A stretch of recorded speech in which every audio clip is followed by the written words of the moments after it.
Hello दोस्तों, नमस्कार। तो हम औरंगजेब तक पढ़ चुके हैं पूरा। अब औरंगजेब से आगे देखो, जो भी इनसे इंडिपेंडेंट हो गए थे ना राज्य, जैसे पंजाब हुआ, अवध हुआ, मैसूर हुआ, सिख और बंगाल, ये सब पढ़ेंगे हम। और औरंगजेब से आगे के जो मुगल बादशाह हैं वो मैं शुरू के 10-20 क्वेश्चन में वो ख़त्म कर दूंगा फटाफट से, क्योंकि उसमें कुछ खास है नहीं जानने के लिए।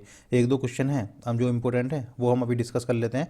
और अब देखो, सबसे पहले बात क्या होती है, हम ये समझते हैं कि जब सेंटर हमारा कमज़ोर हो जाता है ना, तो उसके बाद फिर जो जो रीजनल ताकत होती हैं वो पावरफुल हो जाती हैं, वो अपने आप को स्वतंत्र घोषित करना चाहती हैं। तो यहाँ पर भी यही हुआ। औरंगजेब के बाद कोई भी मुगल शासक इतना ताकतवर नहीं रहा जो उनको यूनाइट करके रख सके। तो औरंगजेब के बाद ये ना स्वतंत्र होना शुरू हो गए थे। तो हम शुरू करते हैं आज का टॉपिक। औरंगजेब की मृत्यु के बाद बादशाह कौन बना? औरंगजेब की मृत्यु के बाद ये बादशाह बना था, इसको हम वैसे तो जानते हैं शाह आलम वन, चाहे बहादुर शाह वन कहो और चाहे मौज़म कहो। और इसे शाह बेखबर इसलिए कहते हैं कि इसे राजपाट से कोई मतलब नहीं था। तो करवे ये भी पूछा जाता है कि who is known as Shah Bekhabar, Shah बेखबर के नाम से कौन जाना जाता है? तो ये शाह आलम या फिर मुअज्जम या फिर बहादुर शाह वन, इसको हम शाह बेखबर के नाम से जानते हैं। देखो हुआ क्या था, औरंगजेब के 3 बेटे हुए थे। ठीक है, एक तो ये हुआ था मुअज्जम, मतलब ये शाह आलम। ठीक है, शाह आलम। और एक हुआ था आजम, और एक था काम बख्श, एक था काम बख्श करके। ठीक है, ये गुजरात संभाल रहा था, ये वाला, ये जो आजम था ये गुजरात संभाल रहा था, और ये बीजापुर संभाल रहा था। ठीक है, अब औरंगजेब की मृत्यु के तुरंत बाद क्या हुआ, जो ये था ना आजम, इसने अपने आप को स्वतंत्र स्वतंत्र घोषित कर दिया। इसने अपने आप को स्वतंत्र घोषित कर दिया, लेकिन ये बात शाह आलम को पसंद आई नहीं, क्योंकि शाह आलम के पास तो वैसे पावर थी। तो इसने आजम आजम इतना सुनिश्चित क्यों था? आजम के पास एक ईरानी गुट का नेता था, जुल्फ़िकार खान। ठीक है, ये अभी आगे भी आएगा, जुल्फ़िकार खान। जुल्फ़िकार खान का इसको सपोर्ट था। तो लेकिन जब इन दोनों की लड़ाई हुई, शाह आलम और आजम की लड़ाई हुई, तो शाह आलम की सेना इस पर भारी पड़ गई, और जुल्फ़िकार खान ने इसको समझाया कि अब कोई फ़ायदा नहीं है लड़ने का, तो आप चाहो तो बातचीत कर लो, क्योंकि बातचीत का रास्ता तब तक भी खुला हुआ था। लेकिन इसने बात मानने से मना कर दिया, जुल्फ़िकार खान ने इसका साथ छोड़ दिया। तो फिर शाह आलम ने इसको हरा दिया था और इसको मार दिया। कहा जाता है कि जब आजम खान का सर इसके सामने पेश किया गया शाह आलम के सामने, तो ये बहुत रोया था। इसका मतलब कि इसने, ये दर्शाता है कि इसने बहुत ज़्यादा प्रयास किए थे कि लड़ाई ना हो। अब सत्ता की भूख तो थी ही, तो इसे ऐसा मजबूरी में करना पड़ा। ठीक है, तो कुल मिलाकर फिर मौज़म ने इसको, जो काम बख्श था, उसको भी हरा दिया। कुल मिलाकर अपना ये मौज़म ही शासक बन गया। ठीक है, इसका 5 साल शासन चला था, 7 से लेकर के और 2012 तक, वो 1712 तक चला था इसका। किस युद्ध में मौज़म ने आज़म को हराया था? इनके बीच युद्ध हुआ था जजाऊ का युद्ध। ये भी पूछा हुआ क्वेश्चन है और ये इंपॉर्टेंट है, इस पर लोगों का ध्यान कम जाता है, लेकिन ये पूछा हुआ है कई बार। तो जजाऊ का युद्ध है। जजाऊ कहाँ पर है? ये है आगरा के पास में, आगरा के निकट। जजाऊ आगरा के निकट है। ठीक है, 1707 में युद्ध हुआ था। गुरु गोविंद सिंह को उच्च मनसब किसने दिए थे? अब देखो, ये जो था ना शाह आलम वन, इसने क्या करा था, जो सिख थे ना, उनके साथ बहुत अच्छे संबंध बनाकर रखे थे इसने। तो इसने उनको उच्च मनसब दिए थे। जो गुरु गोविंद सिंह थे, सिखों के 10वें गुरु, जब हम सिख पढ़ेंगे ना ये पूरा क्लियर हो जाएगा उस टाइम पर। अभी बस हम एक फैक्ट की तरह देख लेते हैं कि गुरु गोविंद सिंह को इसने उच्च मनसब मतलब जितने ज़्यादा सवार होंगे, ठीक है, और एक तरह से वो तो पे ग्रेड टाइप था ना, वो बताया था पिछली वीडियो में, तो इसने उच्च मनसब दिए थे बहादुर शाह वन ने। गुरु गोविंद सिंह की मृत्यु के बाद किसने मुगलों के खिलाफ विद्रोह कर दिया? अब गुरु गोविंद सिंह की मृत्यु के बाद एक बाबा बंदा बहादुर आपने सुना होगा, नहीं तो जब हम सिख पढ़ेंगे ये पूरा क्लियर हो जाएगा। आज तो हम बंगाल पढ़ रहे हैं, इसके साथ में बंगाल पढ़ेंगे, ये 2-4 क्वेश्चन है, इसके बाद बंगाल पढ़ेंगे। तो बंदा बहादुर ने ना क्या करा, विद्रोह कर दिया। तो उसके बाद फिर शाह आलम वन को मजबूरी में इनके खिलाफ कदम उठाना पड़ा, लेकिन लेकिन वो एक तरह से मतलब विफल वो रहा इसका, इस वजह इसकी मृत्यु हो गई थी, बहादुर शाह की मृत्यु हो गई थी इसी अभियान के दौरान। बहादुर शाह प्रथम के बाद कौन बना? ये बना जहांदर शाह, या फिर इसको लंपट मूर्ख भी कहा जाता था। बहादुर शाह को लंपट मूर्ख, क्योंकि इसके काम बहुत मूर्खतापूर्ण थे, इसको लंपट मूर्ख भी कहा गया। और ये पता कैसे बना था? ये जुल्फ़िकार खान जो था ना, जो पहले कभी आजम की सहायता कर रहा था, उसकी मदद से ही जहांदर शाह शासक बना था फिर बाद में। ठीक है, ये ध्यान रखना है कि इसे लंपट मूर्ख भी कहा जाता है, लंपट मूर्ख। जहांदर शाह को गद्दी दिलाने में किसने मदद की थी? ये रहा, जुल्फ़िकार खान ने मदद की थी जहांदर शाह को गद्दी दिलाने में। ये कौन था? ये एक ईरानी गुट का नेता था। राजा सवाई जयसिंह को मिर्जा राजा की उपाधि किसने दी है? जहांदर शाह ने ही दी थी। इसने भी बहुत अच्छे संबंध बनाकर रखे थे, जो ये इधर राजस्थान की तरफ के जो रूलर थे ना उनके साथ। तो मिर्जा राजा की उपाधि दी थी। सवाई जयसिंह को तो आप जानते हैं, सवाई जयसिंह स्टेडियम भी है, इन्होंने वेधशाला भी बनवाई थी बहुत सारी, वो क्वेश्चन है आगे अभी देखेंगे। दिल्ली, काशी, मथुरा, उज्जैन और जयपुर में वेधशालाओं का निर्माण, ये हमें बहुत अच्छे से याद रखना है कि ये ऐसे आया था कि इनमें से कहाँ नहीं बनवाई थी। ठीक है, तो दिल्ली, काशी, मथुरा, उज्जैन और जयपुर, इनको छोड़ के जो भी आए वहीं नहीं बनवाई थी, बस ये 5 जगह बनवाई थी। कैसे याद रखेंगे, देखो दिल्ली तो राजधानी है, जयपुर के ये खुद थे। ठीक है, तो 2 तो ये हो गए बस, और एक ये उज्जैन और मथुरा और काशी यूपी में, तो ये दोनों तो काशी और मथुरा बहुत फेमस है, ऐसे याद हो जाएंगे। दिल्ली, उज्जैन और जयपुर, इनमें इसने वेधशाला बनवाई थी। ठीक है, जो एस्ट्रोनॉमी में इसका बहुत ज़्यादा वो था, इंटरेस्ट था, राजा सवाई जयसिंह का। जे मोहम्मद शाही की रचना भी इन्होंने ही करी थी, राजा सवाई जयसिंह ने जे मोहम्मद शाही की रचना करी थी। और इजारा प्रणाली की शुरुआत जहांगीर शाह ने करी थी। इजारेदारी व्यवस्था पता है क्या थी? इजारेदारी व्यवस्था ऐसी थी कि मान लो ये कोई जगह है, ठीक है, तो यहाँ पर जो भी ये खेती की जगह है ना, इनको कोई बाहर का बंदा आकर भी लीज़ पर ले सकता था और अपने हिसाब से खेती कर सकता था। अब उसमें नुकसान क्या हुआ था कि जो लोकल लोग होते हैं, मतलब हमेशा तो नहीं, लोकल लोग भी इतने अच्छे नहीं होते, लेकिन जो लोकल लोग होते हैं वो वहाँ की समस्याओं से, मतलब जानी पहचानी समस्याएं होती है, और कहीं ना कहीं उनकी हमदर्दी भी अपने लोगों के लिए होती है। लेकिन जो बाहर से आ रहा है वो तो सिर्फ बिजनेस करने आ रहा है, एक तरह से इन्वेस्टमेंट कर दी उसने, तो उसे कोई मतलब नहीं है क्या पैदावार हुई क्या नहीं हुई, तो इससे बहुत ज़्यादा नुकसान हुआ था किसानों को। जहांगीर शाह के बाद कौन राजा बना? ये बना फर्रुखसियार। अब ये फर्रुखसियार पता कैसे बना था? इस टाइम पर सैयद ब्रदर्स हो गए थे, 2 बहुत फेमस सैयद ब्रदर्स। इनमें से एक तो वजीर था और एक मीर बख्शी था, तो समझ रहे हो ना, दोनों इंपॉर्टेंट पोस्ट पर हो गए। तो ये अपने हिसाब से चलाते थे, मतलब बहुत पावरफुल हो गए थे, जिसको ज़्यादा चाहे बना देते, जिसको चाहे हटा देते थे। बाद में फर्रुखसियार को भी इन्होंने बहुत दर्दनाक मौत मारा था, इसकी आंख फोड़कर, जब इनके काम का नहीं रहा है। सैयद ब्रदर्स के नाम क्या थे? सैयद ब्रदर्स के नाम थे अब्दुल्ला खां और हुसैन अली। ये बहुत इंपॉर्टेंट है, ये कई बार आया हुआ क्वेश्चन है। सैयद ब्रदर्स के नाम थे अब्दुल्ला खां और हुसैन अली, ये बहुत पावरफुल थे उस टाइम पर। किसे घृणित कायर के रूप में भी जाना जाता है? ये जाना जाता है फर्रुखसियर को घृणित कायर के रूप में भी जाना जाता है। ठीक है, घृणित कायर। किसने ब्रिटिश ईस्ट इंडिया कंपनी को एक फरमान जारी किया कि वे दस्तक जारी कर सकते हैं? ये फर्रुखसियार ने ही किया था। देखो फर्रुखसियार क्या था, फर्रुखसियार थोड़ा ऐसा था कि जो इसकी चापालूसी कर देना, ये उसके लिए कुछ भी करने को तैयार होता था कि बस ये चापालूस है मेरा, इसको कुछ भी कर दो। तो एक बार क्या हुआ, ये बहुत बीमार पड़ गया फर्रुखसियार, इसका इलाज नहीं हो पा रहा था और इसकी शादी भी रुकी हुई थी इसी वजह से। तो एक अंग्रेज ने इसका इलाज कर दिया। अब ये अंग्रेजों से इतना खुश हुआ कि इसने उनको एक फरमान जारी कर दिया कि आप 3,000 वार्षिक दो, और आप बंगाल में बिना किसी टैक्स के फिर आप व्यापार कर सकते हो। तो अंग्रेजों के तो मज़े आ गए, और साथ में एक और बात बोली कि आप 10,000 एक मुश्त दे दो, इसमें पर वार्षिक की भी जरूरत नहीं है, बस 10,000 दे दो और गुजरात में करो पूरे टाइम। ठीक है, तो इनके तो मज़े आ गए अंग्रेजों के। तो अंग्रेजों ने फिर क्या करा, अब मान लो जैसे कोई बंदा है वो 100 रुपये टैक्स देता है, ठीक है, अब अंग्रेजों को तो टैक्स एक बार 3,000 दे के तो फ्री हो गए, तो अंग्रेजों को बोला कि आप क्यों दे रहे हो, आप हमें दो, आप हमें 50 रुपये दे दो, हम आपका सामान आगे पास कर देंगे। तो इस तरह से बहुत ज़्यादा नुकसान हुआ था बंगाल में और इनस्टेबिलिटी भी आ गई थी। ठीक है, रंगीला के नाम से किसे जाना जाता था? मोहम्मद शाह रंगीला। इसको मोहम्मद शाह रंगीला क्यों कहा जाता था? क्योंकि इसके काम बहुत ऐसे ही थे, ये कभी कभी निर्वस्त्र अवस्था में भी ऐसी दरबार में आ जाता था, तो इसे मोहम्मद शाह रंगीला कहा जाता था। ये भोग विलास की ज़िंदगी जीता था। ठीक है, रंगीला तो अभी भी समझ सकते हैं ना, रंगीला। मयूर सिंहासन पर बैठने वाला अंतिम मुगल बादशाह ये मोहम्मद शाह रंगीला ही था। नादिर शाह ने आक्रमण किया था 1739 में, तो नादिर शाह छीन कर ले गया था इससे। ये मयूर सिंहासन कौन सा है जिसमें कोहिनूर हीरा लगा हुआ है? वही है ये, कोहिनूर हीरा। कोहिनूर हीरे की भी अपनी हिस्ट्री रही है, जहाँ जहाँ कोहिनूर हीरा गया है ना, जिसके पास गया है उनका डेक्लाइन शुरू हो गया है। अब देखो यूके में है ये, तो यूके की क्या हालत हो रही है उनकी इकोनॉमी की, इस पर भी हम बात करेंगे एक दिन, इस पर अलग से वीडियो बनाएंगे एक। किस वर्ष में नादिर शाह, ईरान के नेपोलियन ने मुगलों पर हमला किया था? नादिर शाह को पहले तो यही याद रखना है कि नादिर शाह को ईरान का नेपोलियन कहा जाता है। ठीक है, और ये 1739 में युद्ध किया था इसने, करनाल का युद्ध हुआ था। ठीक है, मोहम्मद शाह रंगीला के टाइम बहुत बुरी तरह इसने लूट मचाई थी वहाँ पर। राम मोहन राय को राजा की उपाधि किसने दी थी? ये अकबर टू ने दी थी। अब देखो ऐसा टाइम आ गया था कि ये जो मुगल सम्राट थे ना, ये अपनी पेंशन के लिए रोते रहते थे कि भाई हमें पेंशन दिला दो, कैसे ही करके हमारा खर्चा नहीं चल रहा। ठीक है, तो इन्होंने राजा राम मोहन राय को यूके भेजा था, पेंशन, अपनी पेंशन के लिए बात करने के लिए इंग्लैंड भेजा था। वहीं पर इनकी मृत्यु हो गई थी राजा राम मोहन राय की, तो इनको राजा की उपाधि दी थी अकबर टू ने। जफर के नाम से कविताएं कौन लिखता रहता था? ये था बहादुर शाह जफर। बहादुर शाह जफर यही अंतिम मुगल शासक भी था, बहादुर शाह जफर। ये बस लाल किले में ही कैद कर दिया था और वहीं पर ही अपनी कविताएं लिखता रहता था।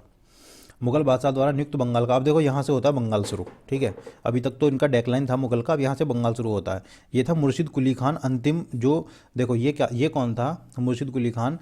जैसे पहले मुगलों का शासन था, तो वो ही अपना नवाब नियुक्त करते थे बंगाल पर, ठीक है, कि ये बंगाल का नवाब होगा।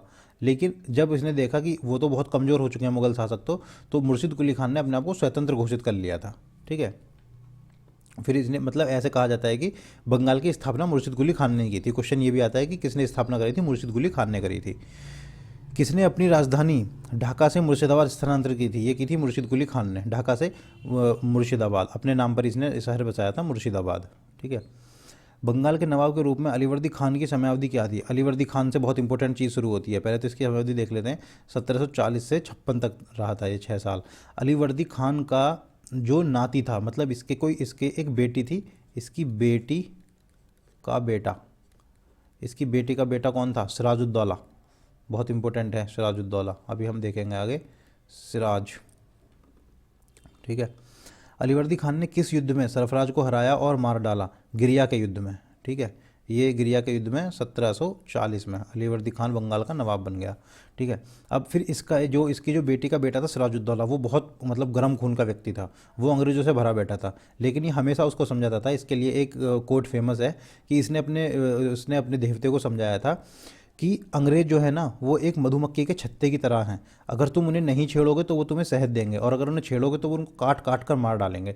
लेकिन सिराजुद्दौला तो बहुत मतलब भरा बैठा था अंग्रेजों से। अब देखना उसने क्या करा जैसे ही वो राजा बना। सिराजुद्दौला ने कासिम बाजार पर किस वर्ष हमला कर दिया, 4 जून 1756 को इसने कासिम बाजार पर हमला कर दिया।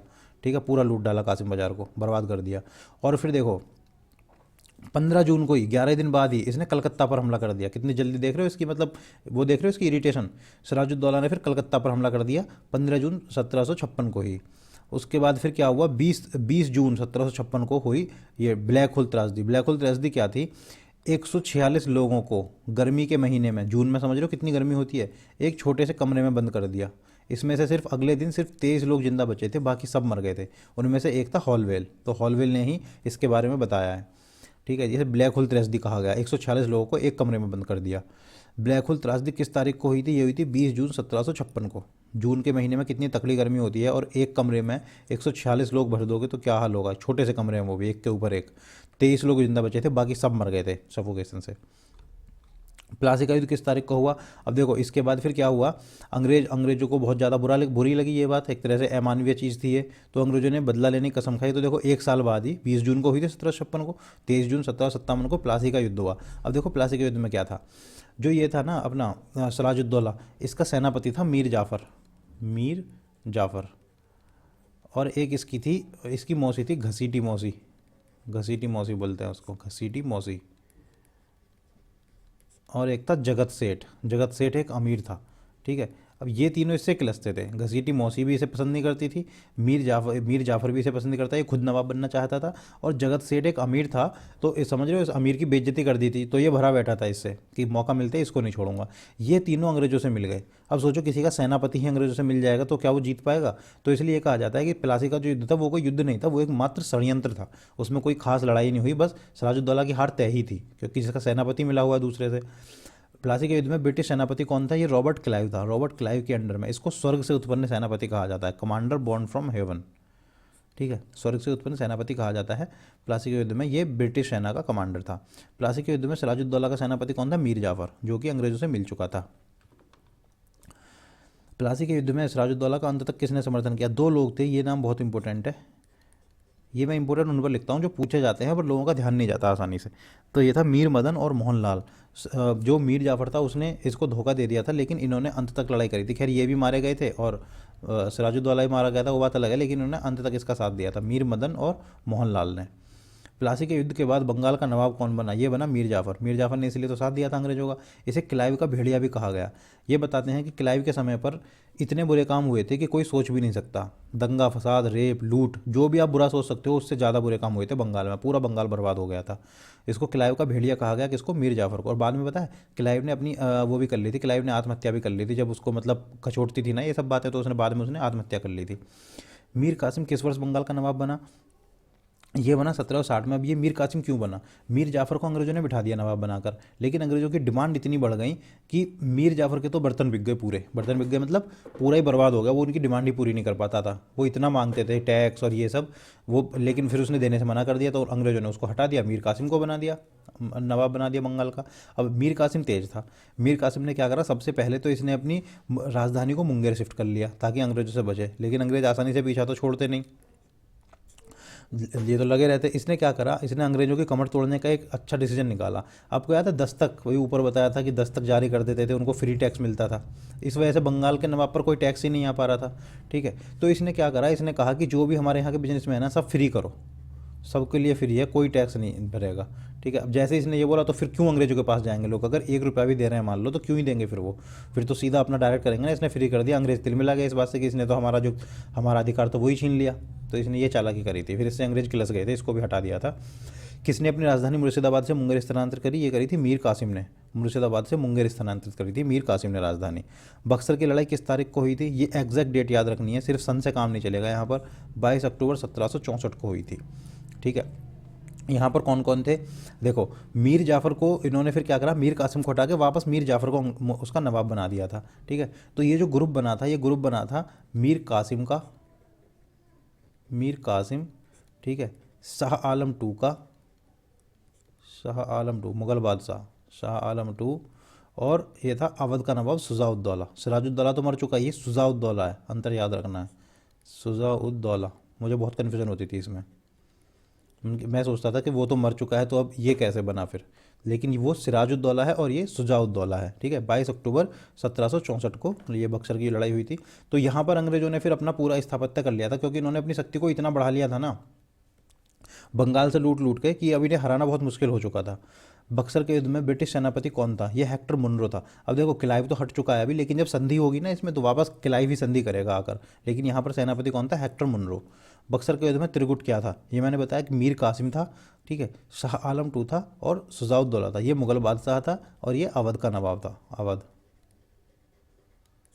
अवध नवाब। ठीक है, इन तीनों को अंग्रेजों ने हरा दिया था। उसके बाद फिर संधि हुई। प्लासी के युद्ध के समय बंगाल का नवाब कौन था? ये ध्यान रखना, मीर जाफर था, मीर कासिम नहीं था। कई किताबों में मीर कासिम लिखा हुआ है, लेकिन मीर कासिम को तो हटा चुके थे, वो मीर जाफर को नवाब बना चुके थे। मीर कासिम तो युद्ध कर रहा था अंग्रेजों के खिलाफ, तो वो कहाँ से हो जाएगा। ठीक है, इसके बाद इलाहाबाद की प्रथम संधि किस तिथि को हुई थी? ये एग्जैक्ट डेट याद रखनी है, ये भी हमें 12 अगस्त 1765 को, और द्वितीय हुई थी 16 अगस्त 1765 को। तो पहली संधि किस किस के बीच हुई? मुगल बादशाह शाह आलम टू और रॉबर्ट क्लाइव के बीच में हुई थी। इसमें इन्होंने क्या करा, इन्होंने मुगल बादशाह से बोला कि आप बंगाल, बिहार और उड़ीसा की दीवानी हमें दे दो, उसके बदले हम आपको इलाहाबाद और कड़ा देंगे। मुगल बादशाह ने कहा अब इलाहाबाद और कड़ा तो आपके पास है ही नहीं, आप कहाँ से दोगे। इन्होंने बोला आप वेट तो करो, हम देंगे आपको, आप देखो अभी। तो फिर इन्होंने क्या करा, जो अवध का नवाब था ना, उससे इलाहाबाद और कड़ा ले, क्योंकि हारा तो वो भी था, तो इलाहाबाद और कड़ा उससे लेकर मुगल बादशाह को दे दिया। आप मतलब ये देखो कि इन्होंने उससे लेकर उसे दिया और उससे लेकर उसे दिया, अपना कुछ नहीं बीच में, बस अपना कमाना था इन्हें खाली और अपना स्थापत्य जमाना था। ठीक है, बंगाल, बिहार और उड़ीसा की दीवानी इन्होंने ले ली। दीवानी का मतलब क्या होता है कि ये टैक्स पूरा इन्हीं के पास जाएगा, अंग्रेजों के पास। दीवानी का मतलब होता है कि कर जो कलेक्ट करेंगे ना, रेवेन्यू, वो पूरा सब इन्हीं के पास आएगा। ठीक है, उस और जो फिर ये सेकंड ट्रीटी हुई थी, इलाहाबाद की दूसरी संधि हुई थी 16 अगस्त 1765 को। इसमें इन्होंने क्या करा, अवध का जो नवाब था शुजाउद्दौला, उससे अवध और कड़ा ले लिया, बाकी उसको लौटा दिया। लेकिन उसको और क्या क्या मांगा इन्होंने उससे, इन्होंने मांगा कि अवध में मुक्त व्यापार होगा, इन्होंने वो भी ले लिया। चूनार के किले पर कब्जा कर लिया, और 50 लाख रुपए की हमारी जो क्षति हुई है युद्ध में, वो आप पूरी करो, 50 लाख रुपए दो। ठीक है, और एक एक राजा था बलवंत राय, बलवंत सिंह, बलवंत करके, उसने अंग्रेजों की मदद करी थी, तो उसको वाराणसी और गाजीपुर पर अंग्रेजों की देखरेख में कब्जा दे दिया था। ठीक है, तो ये इनकी संधि हुई थी, क्योंकि वो तो अंग्रेज जीते थे, तो उन्हीं की शर्तों पर संधि होनी थी, तो उसमें तो कोई डाउट है ही नहीं। ठीक है, बंगाल में द्वैत शासन के जनक के रूप में कार्टिस। द्वैत शासन का मतलब पता है क्या होता है? द्वैत शासन का मतलब होता है कि जो रिवेन्यू कलेक्शन कोई और करेगा, रिवेन्यू कलेक्शन कोई और करेगा, और जो वहाँ पर लॉ एंड ऑर्डर है वो कोई और देखेगा, लॉ एंड ऑर्डर। और इन्होंने पता है एक और काम करा था अवध में। अवध में इन्होंने कहा कि अवध में हमारी सेना रहेगी आपकी देखरेख के लिए, लेकिन देखरेख के लिए थोड़ी थी, वो तो अंग्रेजों की सेना, मान लो ये कोई है, कोई राज्य है, यहाँ अंग्रेजों ने अपनी सेना लगा दी, ये कहा कि हम आपकी देखरेख कर रहे हैं। अब ये उनकी देखरेख थोड़ी कर रहे हैं, तो एक तरह से उसे कब्जा लिया है, और इस सेना का खर्चा भी अवध ही देगा। तो देखो उन्हीं के खर्चे पर इन्होंने इसको पूरा अपना बंदी बना लिया एक तरह से, ये कहकर कि हम आपकी रक्षा कर रहे हैं। ठीक है, ये इनकी चाल थी। बिहार में दीवानी कार्य के लिए किसे नियुक्त किया गया था? ये थे राजा सितव राय। ठीक है, ये बहुत इंपॉर्टेंट है। राजा सितव राय को बिहार में दीवानी कार्य के लिए नियुक्त किया गया था। और यहाँ पर बंगाल में मोहम्मद रज़ा खान को, बंगाल में किया गया था मोहम्मद रज़ा खान को दीवानी कार्य के लिए नियुक्त किया गया था। ठीक है, तो ये हमारा बंगाल ख़त्म हो गया है। अब अगली वीडियो में हम देखते हैं या तो सिख करेंगे या फिर पंजाब, या मतलब ऐसे एक एक टॉपिक उठाएंगे, इसको फटाफट ख़त्म करते हैं। अब हम मॉडर्न हिस्ट्री में तो एंटर कर ही चुके हैं। ठीक है दोस्तों, नमस्कार।